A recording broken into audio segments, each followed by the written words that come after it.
hours lang yung tulog ko. Kagabi, I had only around 2 to 3 hours sleep. The other night, kapag po tapos ang chemo ko, para ako nakadrugs, hindi ako natutulog. Ano po ako, alert ako double day. First day after ng chemo. Ganyan po ang ano ko, system ko pag gano'n. So, ngayon po, kahit ano pa, hindi po ako mababawalan ng kalaban para tumayo dito. And I pray to God that this very moment, God will speak for me, God will anoint me, at dalangin ko po ang bawat isa na makakapakinig ng mensahe ay mapagpala po. Thank you, Lord. Thank you. Salamat po. Okay na po? Thank you po. Okay, magandang umaga po sa ating lahat at syempre po sa ating Panginoon.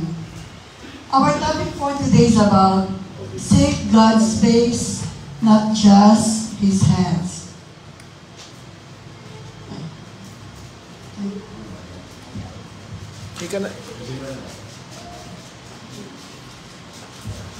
Okay.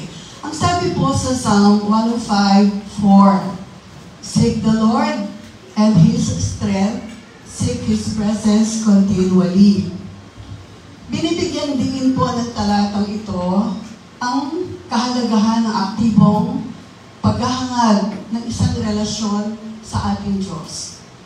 At umasa sa Kanyang kapangyarihan, hindi lamang paminsan-minsan, kung hindi patuloy sa buong buhay natin. Bakit nga po ba gusto ng Panginoon na hanapin natin ang Kanyang kapangyarihan? Siya mismo ang ating hanapin. This verse emphasizes the importance of actively pursuing a relationship with God and relying on His power, not just occasionally but persistently throughout life. Ano nga po ba ang kahalagahan ng relasyon sa Diyos? Siguro po lahat tayo dito, meron na tayong malalim na relasyon sa ating Panginoon. Alam niyo po ba kung bakit ang Panginoon gusto niya sa Kanya tayo magdepende? Siya lamang ang ating tatawagin. Alam po ng ating Panginoon, napag-aralan na po natin noon na ang greatest treasure ni God ay ang tao, ang sanlibutan. Tayong Kanyang mga nilalang. Kaya ang lahat po gusto ng Panginoon nakaalay sa Kanyang kalooban. Kasama po tayo doon na kailangan magkaroon tayo ng malalim na relasyon sa ating Panginoon at dalhin po natin ito hanggang sa pagdating ng panahon na makakapiling na po natin ang ating Panginoon. Kaya we have to be persistent, no? Sa paghahanap sa ating Panginoon. Hindi lang kapag may kailangan tayo, kundi sa lahat ng sitwasyon ng ating mga buhay. Many Christians today seek for God for what He can give. Totoo po yan. Kahit na po Kristiyano tayo, ano nga ba yung hinahanap natin? Blessings, healing, provisions and answers to prayers. These are all good things. Mabubuti po ang ganito. At ang Panginoon, natutuwa po siya. Bakit? Dahil po, napagpapala ang Kanyang mga anak.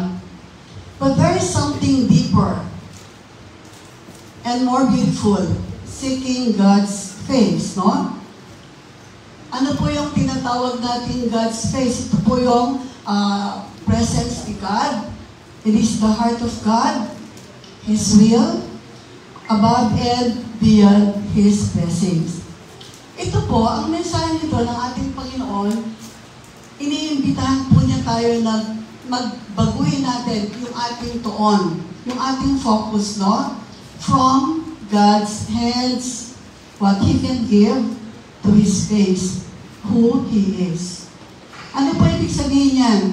Ang gusto po ng ating Panginoon, magbago na yung ating pananaw, yung ating focus. Huwag na po tayong mag-focus sa lagi na lang humihingi sa Panginoon.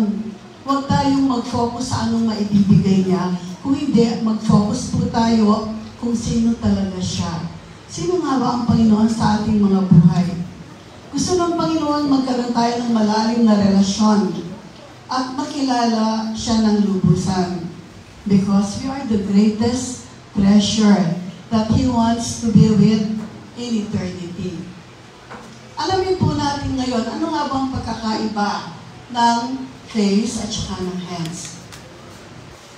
Kadalasan po kasi tayo, lagi na lang kamay ng Diyos ang hinahanap natin. Di po ba?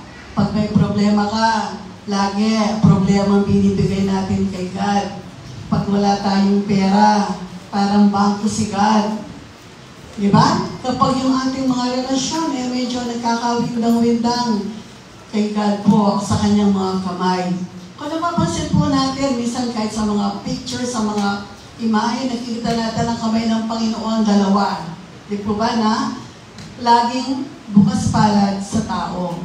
Totoo po yan, natutuwa si God dahil pagpapala ang naibibigay po niya sa atin. Pero higit pa doon, ang gusto po ng Panginoon, siya po mismo ang hanapin natin, yung kanyang presensya. Dahil kapag nandiyan pong Panginoon, we have everything. Ang sabi po, God's hands represent His acts. The healing, provision, miracles, and power. All what He does. Pero huwag po natin kalimutan, God Himself is the miracle. Siya po ang milagro. God's face represents His presence, His character, and the heart. His love, holiness, personhood, and who He is. Ito po ang pagkakaiba ng face at saka ng hands. In Psalm 27, verse 8, ano po ang sabi dyan? You have said, seek my face. My heart says to you, your face, Lord, do I seek. Ito po ang invitation ni God, no? Sa mga believers to seek for His presence. At ang mga believer naman, ang sagot po, your face, Lord, I do seek. Siguro po, kung hindi ko po masabi na merong believer na hindi niya sinik si God. Dahil by nature, kapag po tayo believer, tumanggap na po tayo sa Panginoon. At wala na pong ibang mahalaga, kundi ang Panginoon sa ating mga buhay. Kung po titignan natin, lalo na sa mga malalalim na Kristiyano, nasasabi po na mawala man lahat, wag lang ikaw, Panginoon. Kahit po tayo ngayon dito, sa bahay-sambahan na to, pwede po natin sabihin, mawala man ang lahat, wag lang ang Panginoon. Because He is our everything. So, sa umagang ito po, sasagutin po natin ang mga tanong na bakit, ano, at papaano. Why we must seek His face? Bakit nga ba kailangan po hanapin natin ang mukha ng Panginoon? Number one, it leads to a deeper relationship. Malalim na relasyon. Sabi nga, lagi po nung tinatanong tayo, ano nga ba yung born again? Diba? Sabi, pag born again, you have a deeper relationship with God. Yun po lagi ang sinasabi natin. Hindi siya religion, ito ay isang relasyon. Bakit po gusto ng Panginoon na magkaroon tayo ng intimacy with Him? Hindi po ba pag sinabing intimate, yun talagang napakalalim na relasyon. Kapag po ang mag-asawa, meron silang intimate relationship. Minsan po, kung napapansin natin, kapag ang bago mag-asawa ng tao, mag-boyfriend pa lang, di po ba, nagsisimula silang makilala nila yung bawat isa? Bakit po? Kasi kailangan pagdating ng panahon, talagang magkasundo sila. Our Lord wanted us to have a deeper relationship. Yung sinabing intimate, dahil po pagdating ng panahon, ang Panginoon natin ang ating makakapiling. Sabi nga, we are the bride, and He is the bridegroom. Pagdating ng panahon na yon, siya po ang ating makakasama throughout eternity. Kaya ngayon pa lang gusto po ng Panginoon, ma-establish na po yung relasyon na yon sa atin. Sabi niya, God desires intimacy, not just a transaction. Ano po yon? Kasi minsan kapag tayo lagi hinahanap ang kamay ng Panginoon, parang negosyo lang. Pagkatapos na ibinigay ni God, nakakalimutan natin. Alis na tayo, walk away na tayo. Pag may bago tayong problema, eto na naman po. Minsan, nagpapatira pa tayo, no? Talagang buong-buo yung pagbigay natin, paghiling natin sa Panginoon. Pagkatapos po, pag naibigay na naman, okay na naman tayo, nakakalimot na naman tayo. Aminin po natin at hindi lahat po tayo dumaan dyan. Ibang-ibang level po ng pagiging matured na Christian, pero dumadaan pa rin po tayo dyan. Minsan nakakalimot po tayo. Hindi po ba? Amen. Amen po ba? Amen. Wala po accepted, kasama rin po ako dyan. When we seek His face, we learn His heart, we feel His burdens, and we align with His will. Ang ganda po na nakikilala natin ang Panginoon. Sabi nga natin, heart of Jesus is big and mild. Nakikita po natin ano talaga ang laman ng puso ng ating Panginoon. Ito po ay punong-puno ng pagmamahal. Kapag po hinanap natin ang Panginoon, we will feel His burdens. Hindi po ba? Pag napapanood natin yung Passion of the Christ, ako po, naluluha ako pag napapanood ko yun. Bakit? Yung pong dinanas na hirap ng Panginoon para pong nararamdaman din natin. It's all because of us. Tayo lang po ang iniligtas ng Panginoon, kaya tinanggap niya lahat ng pasakit na ibinigay sa Kanya. And sabi nga po, we have to align with His will. Kapag po hinanap natin ang Panginoon, kailangan po isuko na po natin yung ating sariling kalooban at sumunod na lang tayo kung ano man ang gusto niya. Kaya po, ang mga Kristiyano, anong sagot lagi? Lord, thy will be done. Wala po tayong magagawa, hindi po natin pwedeng kalabanin ang will ni Lord. Ano po pagkakaiba ng isang believer at saka non-believer? Yung po hindi malalim, hindi naniniwala sa Panginoon. Lagi po siyang gumagawa ng paraan kapag may problema siya. Hindi niya mahintay ang Panginoon kasi meron po siyang sariling kalooban. And oftentimes, we fail. Kapag ginamit mo yung sariling kalooban, no? Hindi mo hinintay ang kalooban ng Diyos. Nagtatagumpay po ba tayo? Hindi. Minsan, temporary, magtatagumpay ka, pero ang dadali nun, panibagong problema, panibagong bigat. Ba't hindi na lang po tayo sumunod, no? Sa kalooban ng Diyos. Amen po ba? Amen. Okay. Nakakasunod po kayo? Amen. Okay. Letter B, it transforms us. In 2 Corinthians 3:18, sabi po, being in God's presence, transform our character. Ibig pong sabihin, He is shaping you to Christ's image. Sino po ito? Ito pong Holy Spirit. Kapag tinanggap po natin ang Panginoon sa ating mga buhay, siya po naging personal Lord and Savior natin. Ano po nangyayari? You remember po yung topic ni Pastor last time for 2 Sundays? Yung fruit of the Holy Spirit. Hindi po ba? Hindi nga ba, Pastor? Kapag po tinanggap natin ang Panginoon, whether you like it or not, kung totoong tumanggap po tayo, magkakaroon po ng transformation sa ating mga sarili. Bakit po? Dahil ba sa atin? Dahil ba nagsigasig tayo? Hindi po, di ba? It is because of the work of the Holy Spirit sa mga buhay natin. Hindi po natin kayang baguhin ang sarili natin. It is only God. It is only through the Holy Spirit. Kaya po nung tinanggap natin, no? Sabi nga, ang pagiging nasa presensya ng Diyos ay nagbabago sa ating pagkatao. Nagkakaroon po tayo ng bunga. Kung dati hirap magpakabuti, nung tumanggap po tayo, hindi natin alam, unti-unti, nagbabago tayo, nagiging mabuti tayong tao. Yung mga taong hindi mo kayang yakapin, pwede mo na pong yakapin. You know po, long time ago, ang trabaho ko sa extension office, mga kulot, inaalagaan po namin yan. Nung tumagal-tagal ako sa trabaho ko, yung sa ministry ko, hindi lang po sa trabaho, ministry na yon. Kahit na po madusing pa yung mga kulot, kaya ko na po silang yakapin. Alam niyo po ba yon? It is because of the love of God.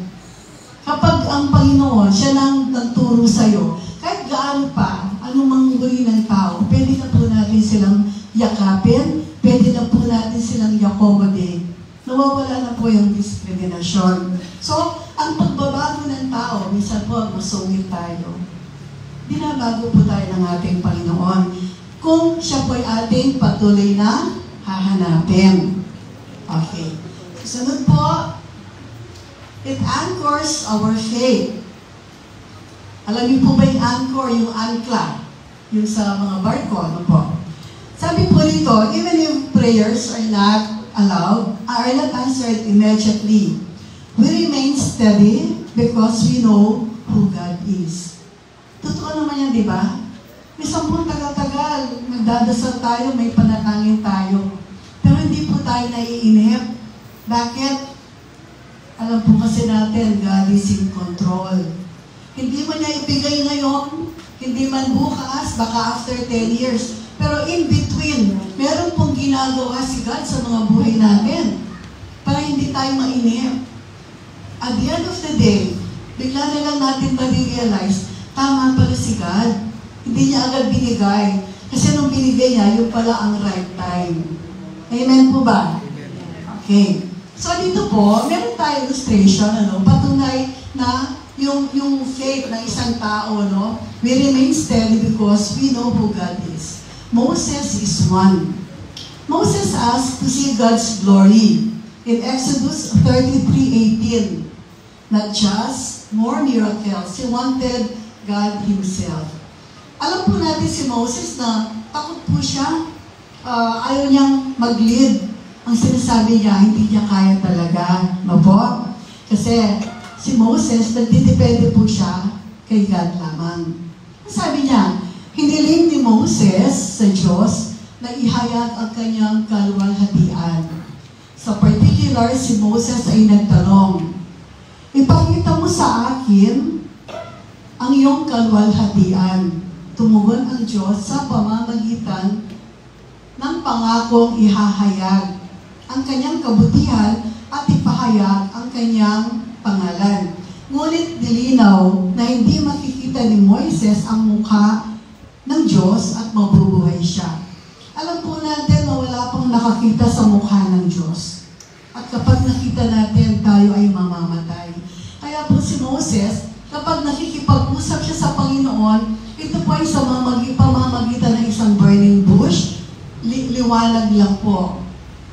Hindi po magpapakita ang Panginoon kahit kanino. Kasi pag nakita natin siya, mamamatay po tayo. Ano pang sinasabi dito ni Moses? Gusto po ni Moses na kahit na hindi niya makita ang mukha ng Diyos, basta gusto niya kasama niya ang Diyos. Dito po, nakaangkla ang pananampalataya ni Moses, ang kanyang faith sa ating Panginoon. Tayo po, gaano kaya katibay yung ating faith kay God? Napakapalad po natin kung ang faith natin katulad ng faith ni Moses at ni Job sa ating Panginoon. Pero kahit na po, ordinary lang tayo dito, pwede pong mangyari sa ating mga buhay. Never stop to hold God. Never stop to depend on God. Ano man po ang sitwasyon ng ating mga buhay. Kaya tayo pong naririto, napakapalad po natin. Alam ko po lahat tayo, ay nakadepende at nagtitiwala ng lubos sa Diyos. Okay, medyo maliit po. Nahihirapan pa rin ako sa kabila na Ang ibig sabihin ng pagiging nakaangkla, ito po, sa pananampalataya ay pagkakaroon ng matatag at hindi natitinag na pagtitiwala sa Diyos. Ano man ang mga kalagayan o hamon na maaari nating harapin, tulad ng isang barkong, ligtas na nakaangkla sa isang daungan. Ang ating pananampalataya ay nagbibigay ng katatagan seguridad sa gitna ng mga unos ng buhay. Ang kasunod naman po, we have the dangers of only seeking God's hands. Ito po. Ano nga ba yung tinatawag na danger? Hindi po mahaba yung aking mensahe ngayon, pero gusto ko lamang po, bagaman ito ay medyo maiksi, gusto ko po tumimo sa mga puso natin kung ano po ang nais ay parating ng ating Panginoon sa kanyang mensahe ngayon. Ang sabi po, dangers of only seeking God's hands. Bakit meron palang peligro, no? Kapag hinahanap natin lagi ang kamay ng Diyos. Number one, we can become self-centered rather than God-centered. Ano po yung self-centered na yan? Kapag po tayo laging humihingi, hinahanap ang kamay ng Panginoon, yung pong pagiging self-centered natin, pagiging makamundo natin. Minsan po, ito pa yung mga bagay na material. Minsan, hindi man natin talaga kailangan, pero gusto natin. Lagi po natin, Lord, pengi naman yan. Lord, bigay mo naman sa akin yan. Ay, pahingi ng magandang bahay, ng malaking bahay. Lord, gusto ko yung bagong kotse. Bigyan mo ako ng mataas na posisyon. Ito po lahat ng ito, self-centered. Tayo po, ang sarili po natin, ang nabibigyan ng favor. Asan po yung favor na para kay God? Nakakalimutan po natin, hindi siya God-centered, kundi self-centered. Kapag may bagong mga gadgets, bagong equipment, Lord, gusto ko po yan. Minsan nga, puro trabaho na lang iniisip natin eh. Sabi ko nga po dati, ang 24 hours a day binigay ni God, 8 oras sa trabaho, 8 oras sa tulog, 8 oras sa pamilya. Pero ngayon po, hindi na ganyan. Bakit? Ang dami po kasi natin gustong marating, ma-achieve. Minsan yung pera, yung malaking sweldo, di po ba? So yung 24 hours ang napupunta na lang sa family, 2 oras. Minsan, puro trabaho na lang. Minsan po, 18 hours na yung trabaho natin. So, nagiging self-centered na po tayo. Kapag kaya natin, magkaroon ka ng number 1, number 2, number 3, basta may pera, nakakalimutan po natin si God. Number 2, we may treat God like a vending machine. You pray, you expect, and walk away. Aba, ATM na pala si God. Kapag meron tayong kailangan, di ba? O, punta ka sa ATM. Pag nagkaroon ka, binigyan ka ni God, aalis ka na. Nagpipray po tayo lagi for wealth, for treasure, for money. Kasi po yun ang basic na kailangan ng tao ngayon. Pero huwag po natin kalimutan. Sa kabila po ng lahat ng yan, dapat po una lagi si God. Unahin po natin siya. Ang sarap po, no? Nag-withdraw ka na lang. Tapos aalis ka. Pag wala na naman, balik ka na naman kay God. God, wala po akong pambayad ng bahay, wala akong pambayad ng ilaw. Bibigyan na naman si God. Si God po, very generous. Natutuwa ang Panginoon kapag nabibless siya yung kanyang mga anak. Pero gusto po ni God, huwag po yung kamay niyang hanapin natin. Siya po mismo ang hanapin natin. Number 3, when prayers aren't answered how we want, we risk becoming bitter or distant. Nako, ito po medyo malupit. Bakit? Kapag po may hinihiling tayo kay God at hindi niya binigay, madali tayong magtampo. Hindi na muna ako mag-church kasi hindi ako pinansin ni God. Tama po ba yun? Di po ba the more na kapag may hinihingi tayo, dapat magsumamo tayo? Dapat po the more na i-please pa natin si God. Doon po tayo magmamalaki, huwag tayong lalayo. Ang hirap po kapag lumayo tayo. Pag nag-backslide tayo, ang hirap bumalik. Maniwala po kayo. Kaya kung tayo man ay magtatampo, mag-pray na lang po tayo. And number 4, disappointment when expectations aren't met. Nadi-disappoint tayo, yung attitude natin nagbabago, nagiging masungit tayo, nawawalan tayo ng kaibigan. It's all because hindi po natin na-meet yung mga expectations natin from God. But I would like to tell you that God is a good God. God is a fair God. Hindi po siya magbibigay ng mga bagay na lagi nagpapasakit sa atin, nagpapahirap. Dahil at the end of the day, meron pong positive na dinadala o blessing, no? Ang mga kaganapan. Alam niyo po ba ang mga trials? Trials, they become blessings. Pero ang trial, merong trial na hindi nagiging blessing kapag hindi mo siya alam na dinala. Kapag hindi ka natutong maghintay sa ating Panginoon. Nakakalungkot man po minsan, bakit meron nagpapatiwaan na tao? Hindi niya nakayanan ng daang kapagsubukan. Pero ito po, nagiging curse po ito. Pero kung sakaling may mga trials na dumarating sa buhay natin, maging positive lang po tayo, maghintay tayo for the right time. And God will make it happen. Ito po ang isa sa pinaka-paborito kong verse dahil totoo po ito. Maniwala po kayo, gawin po natin ito, subukan niyo po. Ang sabi po sa Matthew 6:33, "But seek first the kingdom of God and His righteousness, and all these things shall be added unto you." Nasubukan na po namin ito. At totoo po, kung gusto niyo po, in life, ano pong pinakamahalaga sa buhay?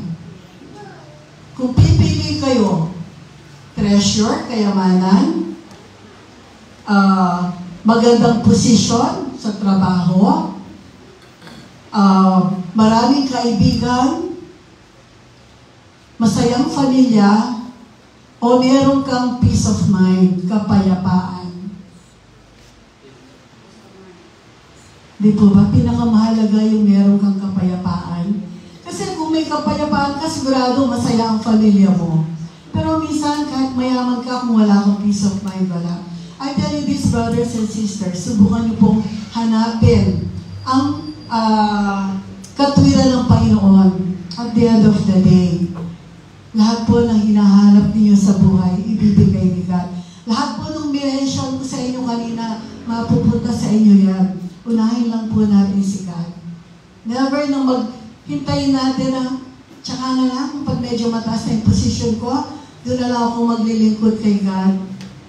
Kapag wala na akong problema, doon na lang ako mag-church.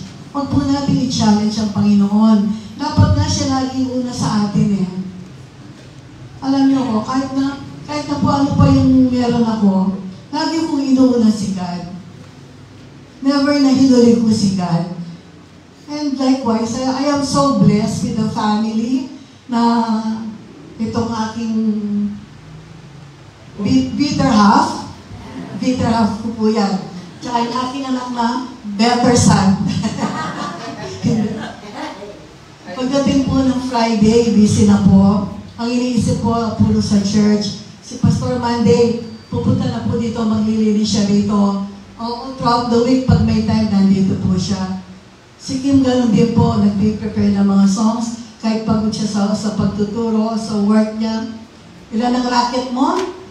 Sa totoo lang po. Pero I am so blessed.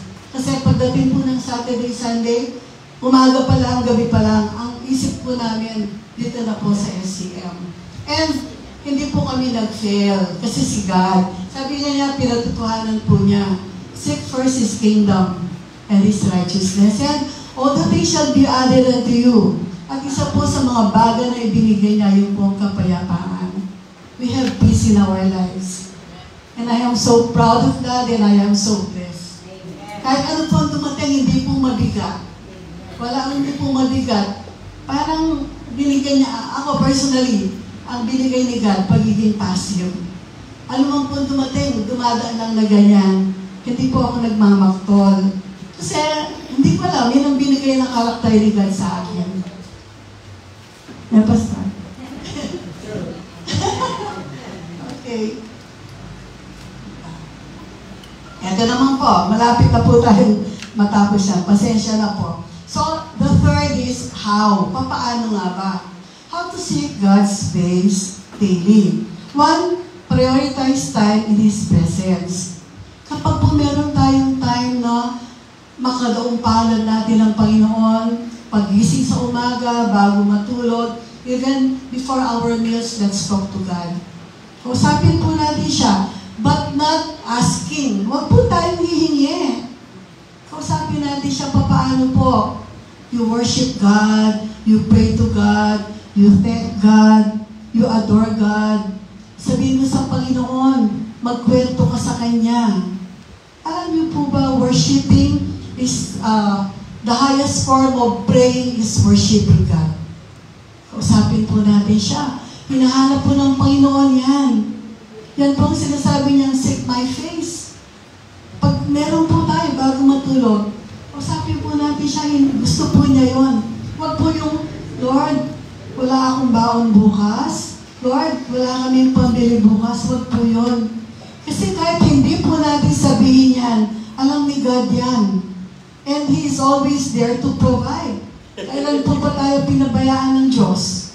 Hindi po ba? Hindi pa. Wala pa siguro ni isa sa atin dito na hindi nakatikim na hindi kumain ng 3 beses sa isang araw. Hindi po ba? Or kahit isang beses lang, sigurado po lahat tayo kumain, pinakain ng Panginoon. And then, yung po intimate conversation, yun po sinasabi ko kanina, we have to thank God, we have to tell God how we enjoy Him in our lives. Purihin po natin siya, i-adore natin siya. Lahat ng adjectives na pwede natin ibigay natin. Okay? Ito po yung ginagawa ni Moses, no? Kapag siya ay nakikipag-usap sa Panginoon. The Lord would speak to Moses face to face, as one speaks to a friend. Then Moses would return to the camp. Yan po, gusto ng Panginoon yan. Kapag hinahanap siya ni Moses para lang mag-usap sila. Hindi po humihingi si Moses ng anuman. Mag-uusap lang po sila. Kaya po ba natin gawin yan? Sige po, tignan natin mamaya. Letter D, worship for who He is. Praise Him even when you don't feel blessed. Minsan po, wala sa kondisyon ang mga Kristiyano. Pero, still, we have to praise God all the time. Ano man ang dumating sa atin, lagi po, praise natin si God. Letter C, with the word to know God, the more we love Him for who He is. Para po lubusan natin makilala ang Panginoon, kailangan po basahin natin ang Biblia. Sino po sa atin na nagbabasa ng Biblia? Yung pong totoo. Meron na pong Bible ang ating mga cellphones, di po ba? Kahit saan pwede natin buksan. Mahalaga po na kahit sa isang araw, isang verse lang po mabasa natin. At makikita po natin kung ano talaga ang karakter ng ating Panginoon. Makikita po natin kung gaano niya tayo kamahal. Letter D. Surrender your desires to His will. Say like Jesus, not my will, but yours be done. Nagagawa po ba natin yan? Thy will be done. Kung ano po ang gusto niya, wag na po natin kalabanin. Kasi sigurado po, maganda ang plano ng Panginoon para sa ating lahat. Amen po ba? Amen.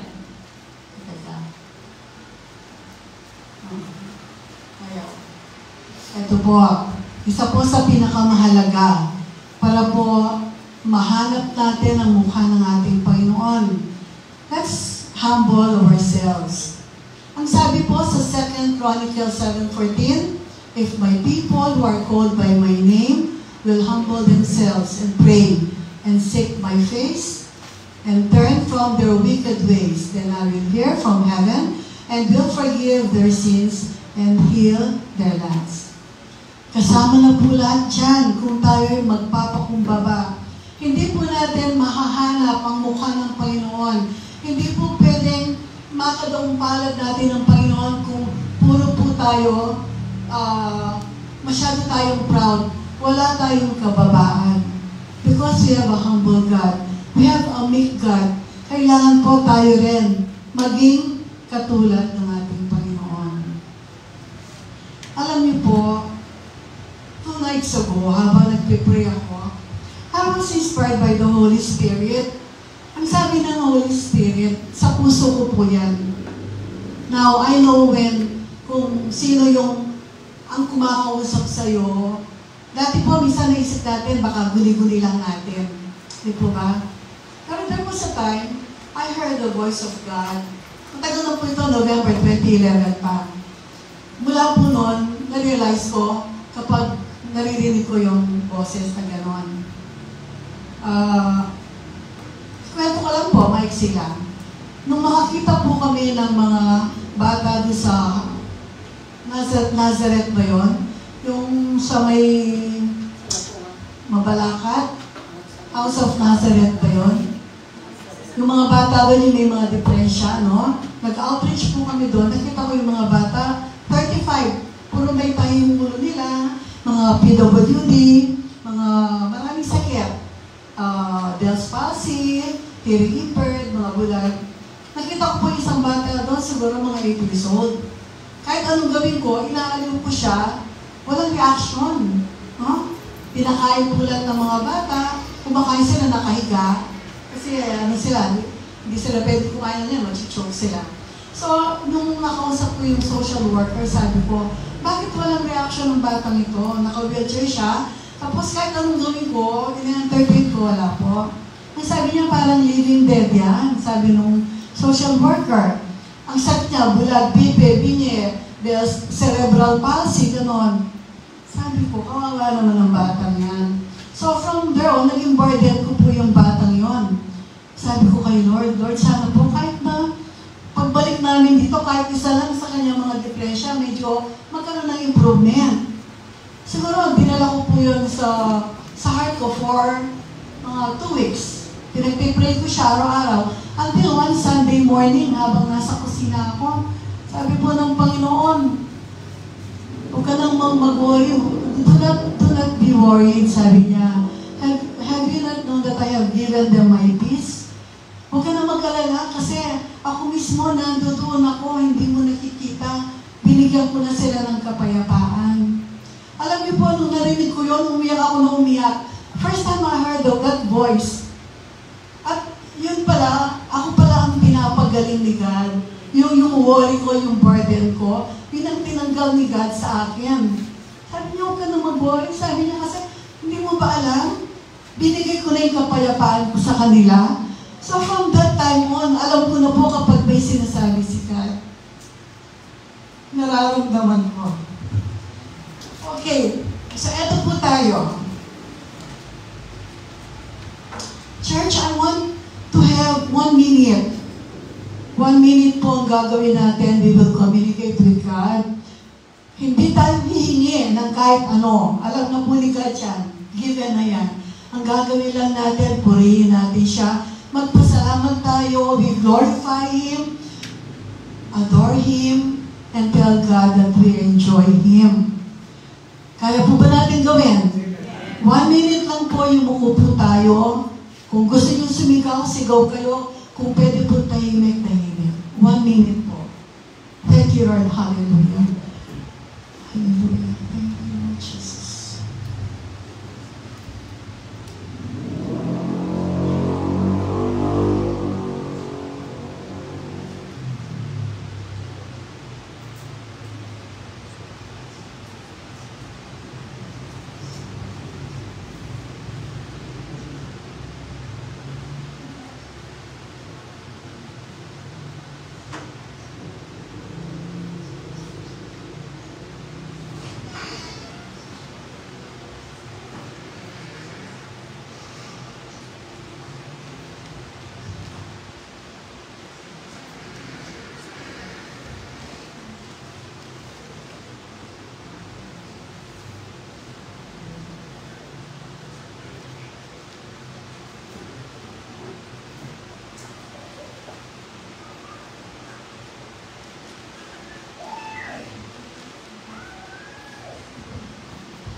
Hallelujah, hallelujah. Salamat po, Panginoon. Salamat po.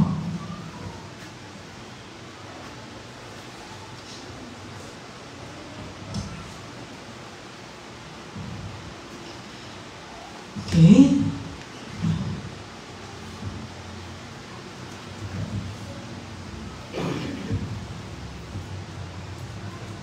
Amen, amen. Thank you, Lord. Salamat po. So, ito po ang reward for seeking His face. When we seek God's face, we find something far greater than blessings. And we find God Himself. Did we find God this very moment?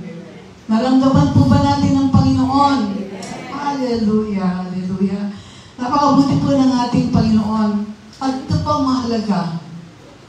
In finding Him, we experience peace in the storms. Ano man po ang dumating na bagyo sa buhay natin, huwag po tayong mag-worry. Kasi po ando doon na si God, kumakaway-kaway lang. Siya po ang magkokontrol, siya po ang magliligtas sa atin, siya ang magbibigay ng protection. Wala na po tayong worry, ano man po ang dumating. We find joy that lasts. Happiness is temporary po. Pero ang joy, yung kagalakan, kapag galing po ito sa Panginoon, magtatagal po yun, hindi mawawala yan. So saan pa tayo? Di po ba kay God na lang tayo? Huwag na po tayong humanap ng ibang source of joy. You can only have it from God. And number 3, we walk with purpose even when life is hard. Kapag nasa Panginoon po tayo, sabi nga lagi ni Ted Pailon, sabi niya, kung lumaban, ang ordinaryong manggagawa ay laging patas. Kasi meron pong purpose ang kanilang buhay. Hindi katulad ng mga corrupt na mga official. Better yung mahirap na kung lumaban ay patas. Bakit? Meron pong purpose yung kanilang paglakad, yung kanilang pagising sa bawat araw. Tayo rin po ganon. We have walk with purpose even when life is hard. Wala pong buhay na magaan ngayon, mahirap lahat. Pero nararamdaman nyo, nagiging magaan kasi po lalabas nakatamo ng Ginoo. At yung mga Ginoo yan. Hallelujah, hallelujah. Lapit na po tayo magtapos. In Jeremiah 29:13, ang sabi po ni God, "You will seek me and find me when you search me with all your heart." Ito na po munang gagawin natin. Buong puso hanapin po natin ang Panginoon at hindi po siya magtatago. Nandiyan lamang po siya. Him? Okay, ito na po ang last natin. Hanapin ninyo ako at masusumpungan ako kapag hinahanap ninyo ako ng buong puso. And last verse. Isaiah 55:6-7. Seek the Lord while He may be found. Call upon Him while He is near. Mga kapatid, this is the right time. Hanapin na po natin ang ating Panginoon habang nandiyan pa siya. Baka po pagdating ng araw, hinahanap natin siya, hindi na natin siya makita. Napagpala po ba tayong lahat? Nawa mga kapatid, let's give our precious time to God. Hanapin po natin anumang oras sa ating buhay. Gabi, umaga, tanghali, hapon, kahit bumabagyo. Let's talk to God. Kausapin natin siya ng heart to heart. Kalimutan na po natin yung paghingi kay God. Hindi na po natin kailangan humingi. Alam na po niya yung mga pangangailangan natin. Alam po niya ang puso natin. Salamat po, nawa lahat po tayo na pagpala. At dalangin ko po na isa pang muhay po natin ang anumang natutunan natin ngayon. To God be all the glory. Amen.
pagsinak ng gintong araw, patuloy siyang nabibigyan ng law. Kaya sa puso ko danamin, pagpapalit aking pupurihin.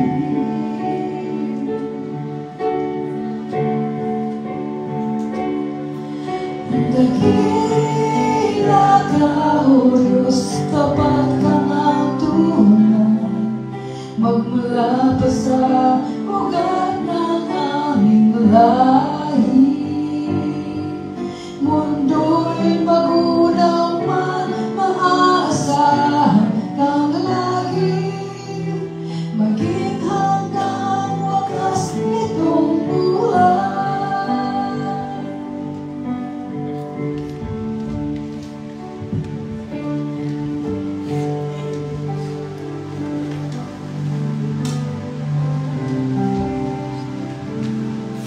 Salamat po kayo, Sister, sa pagpapadala po ng mensahe ni Lord po para sa akin. We're truly blessed po, sis, na pag kayo po yung kasalita dito sa akin.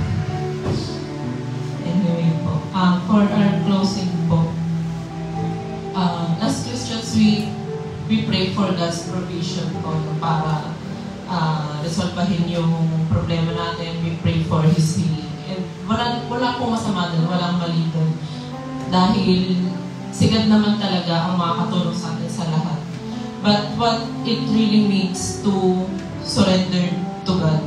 Hindi na tayo magdadasal for His provision. Hindi na tayo magdadasal para sa pera mismo. Yung true surrender is i-surrender natin yung will natin kay God kapalit ng will niya sa buhay natin. And that, para sa akin po yun yung meaning na sinasabi ni Sister S na to seek God's face. Kasi kung kilala na po natin si Lord as provider, kung alam na natin na siya ang ultimate provider ng lahat ng mga kailangan natin, hindi na natin ito kailangan ipagdasal. Sa Hosea 6:6 po, sabi, "For I desire steadfast love and not sacrifice, the knowledge of God rather than burnt offerings." Kagaya po ni Martha, dun po sa story nila dun sa libro po ni Luke. Abala si Martha sa maraming bagay sa kanyang ministry, while si Mary ay umupo at nakinig sa salita ng Diyos.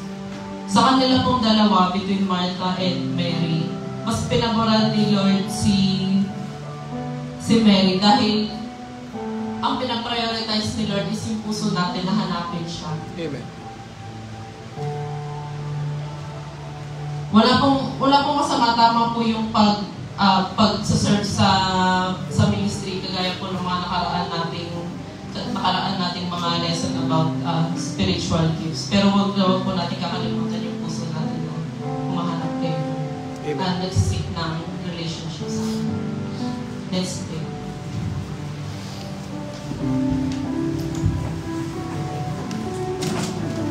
Lord God, Jesus Christ, we praise you, Lord. Maraming salamat po, Lord, sa araw na ito, Lord, na nakapagbigay po kayo ng napakagandang mensahe na aalalahanin po namin sa araw-araw. Maraming salamat po, Lord, na binigyan niyo po kami ulit ng pagkakataon sa linggo to na makapagtipon-tipon at mapagpurihan ka, Lord, na sabay-sabay po na makinig ng mga salita niyo, Lord. Ingatan niyo po kami sa aming mga pag-uwi.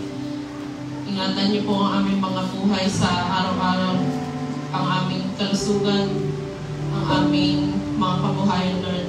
Lord, alam po namin na ikaw ang lakas namin, Lord, sa araw-araw. At maraming salamat, Lord, sa pagpapakilala mo sa amin at sa pagpapaalala na ikaw ang lagi namin hanapin, Lord. In Jesus' name we pray.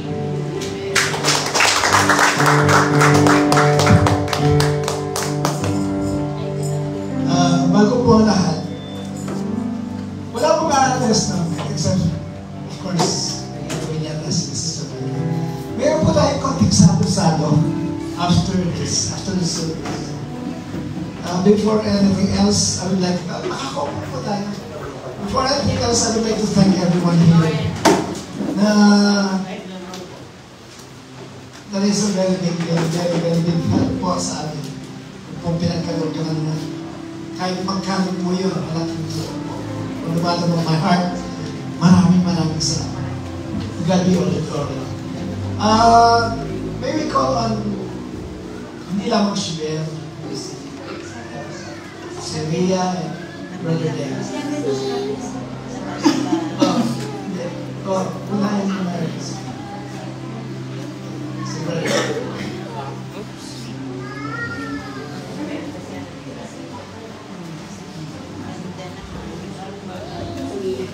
Pwede na tayo sila.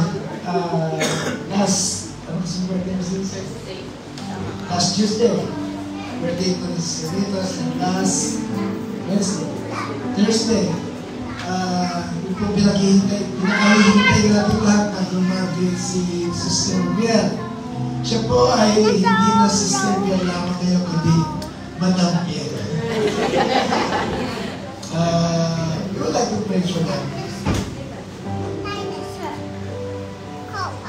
Talaga, salamat po sa buhay ni Siritas. At hindi po ningin sa inyo na marami po siyang pinagdaanan at pinagdaanan sa buhay. Pero hindi po naging handang ito para ikaw ay aming purihin sa buhay niya. Purihin dahil isa siya sa mga pinili mo, tinawag mo, hinirap mo.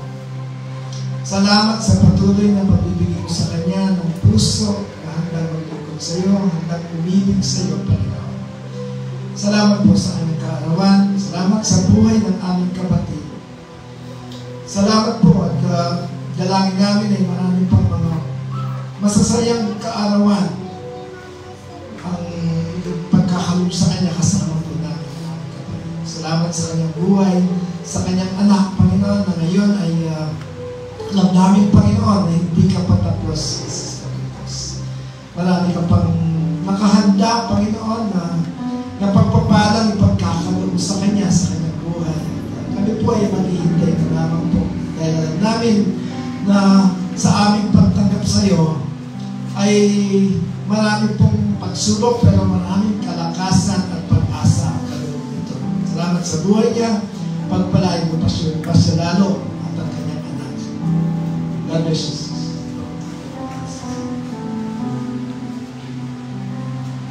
Kayo po si Sister Bella. Lord, thank you. Thank you for this wonderful blessing. Alam namin, matagal na pong hindi lamang siya. Mas lalo at higit ang kanyang mga magulang. At ngayon po, yung kanilang dream, ngayon hindi na lang isang pangarap lamang, hindi ito ay isang katotohanan na tunay na si Biel ngayon ay isang professional. By your grace, Lord, pinahintulutan mo na sa kanyang kapaguran, sa kanyang pagsusumikap, ay nakamit po niya ang tagumpay. And we just want to thank you, Lord, na sa kanyang buhay, sa kanyang tagumpay, hindi kanya nakalimutan. Sa kanyang tagumpay, nakita namin yung kanyang post, na ikaw ang tunay na glorify po niya. Ikaw ang tunay niya pinasalamatan at itinaas sa buhay niya. Salamat sa puso na ipinagkaloob mo po kay Sister. Dalangin namin, Panginoon, hindi po dito natatapos ang lahat. Pinagkaloob mo siya ng isang pinagkaloob mo siya, pinagkaloob mo na siya ay mag-graduate para ito po ay matamasa niya, Panginoon, isang buhay na masagana. Gamitin mo ang course na ito, Diyos. Hindi lamang para tulungan siya mag-grow, kundi tulungan financially, hindi lamang siya, kundi pati na ang kanyang pamilya. Pagpalain mo po siya, Diyos. Pagpalain mo ang kanyang career, pagpalain mo ang kanyang future. Pagpalain mo ang lahat ng aspeto ng kanyang buhay. Salamat po sa buhay ni Sister Biel. Ang dalangin namin ay patuloy siyang ingatan sa araw-araw. Lord, kung ano man ang plano mo, Panginoon, ay magdidepende po kami doon. We pray, Lord, na ilagay mo siya sa isang nararapat, sa isang trabaho na deserve niya, Panginoon. Trabaho mag-aangat sa Kanya, Diyos. Salamat po. Panginoon, muli, Ikaw ang aming pinupuri, pinasasalamatan sa matamis na pangalan ng Panginoon Jesus.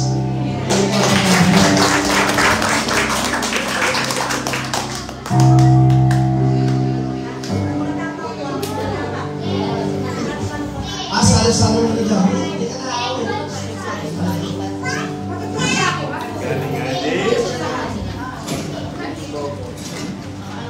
Pati kayo ngayon. Galing mo.